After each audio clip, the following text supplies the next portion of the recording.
अस्सलामुअलैकुम। Return file करने के लिए आयरिस पर रजिस्ट्रेशन जरूरी है। उसका तरीका रजिस्ट्रेशन वाली वीडियो में मौजूद है। मेरी तो आयरिस पर रजिस्ट्रेशन हो चुकी। अब बारी है रिटर्न फाइल करने की। तो चलें अब रिटर्न फाइल करते हैं। FBR की वेबसाइट पर आयरिस में लॉगिन किया। यहाँ लेफ्ट साइड पर ऊपर डिक्लेरेशंस पर गए और सैलरी मोर देन 50% के क्लासिक व्यू वाले लिंक को क्लिक किया तो ये इंटरफेस ओपन होगा। यहां मैसेज आ रहा है सिलेक्ट पीरियड, यानी किस साल की रिटर्न फाइल करनी है। तो लेफ्ट साइड पर पीरियड के बटन पर क्लिक किया और यहां टैक्स पीरियड में साल एंटर करके सर्च बटन को क्लिक किया और यहां नीचे सिलेक्ट पर क्लिक कर दिया। ये पेज ओपन हो गया। लेफ्ट साइड पर देखें तो ये टैब्स नजर आएंगे। अभी पहला टैब एम्प्लॉयमेंट का ओपन है, जिसमें सैलरी की डिटेल्स डालनी है। इस पहले खाने में अपनी साल की सैलरी एंटर कर दी। अगर इस सैलरी में से कोई अमाउंट टैक्स से एग्जेम्प्ट है, जैसे मेडिकल वगैरह, तो वो यहां एंटर करनी है। अगर नहीं तो छोड़ दें। कोई अलाउंसेस बेसिक पे के अलावा अलग से मिलते हैं तो यहाँ आएंगे।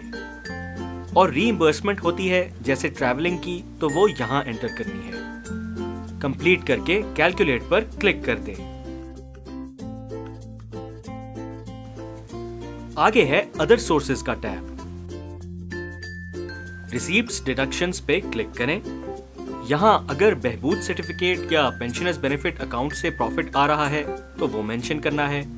इसी तरह कोई प्रॉफिट किसी अकाउंट से या सेविंग सर्टिफिकेट से आ रहा हो तो वो यहाँ।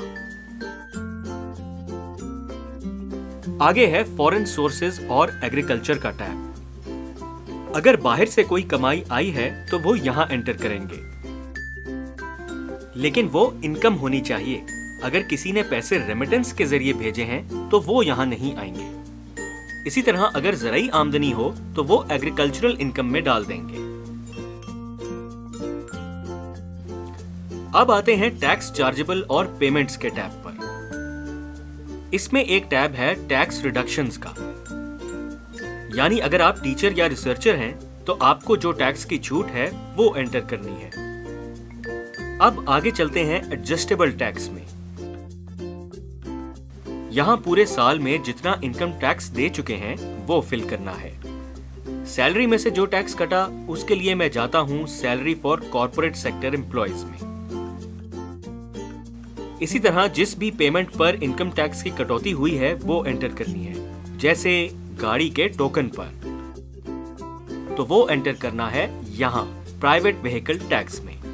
प्लस के बटन को क्लिक किया, गाड़ी की डिटेल एंटर की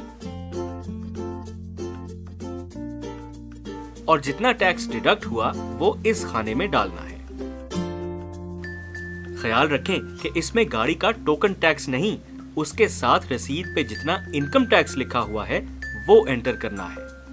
अभी आगे भी ऐसी अमाउंट्स एंटर करनी है। तो किसी भी वक्त सेव का बटन दबाकर अपनी एंट्रीज को सेव कर लें। भाई लाइट भी जा सकती है, फिर सब कुछ दोबारा ना करना पड़ जाए। फिलहाल तो मैं थक गया हूँ। ब्रेक लेते हैं और बाकी फॉर्म फिल करते हैं रिटर्न फाइलिंग वीडियो के पार्ट 2 में।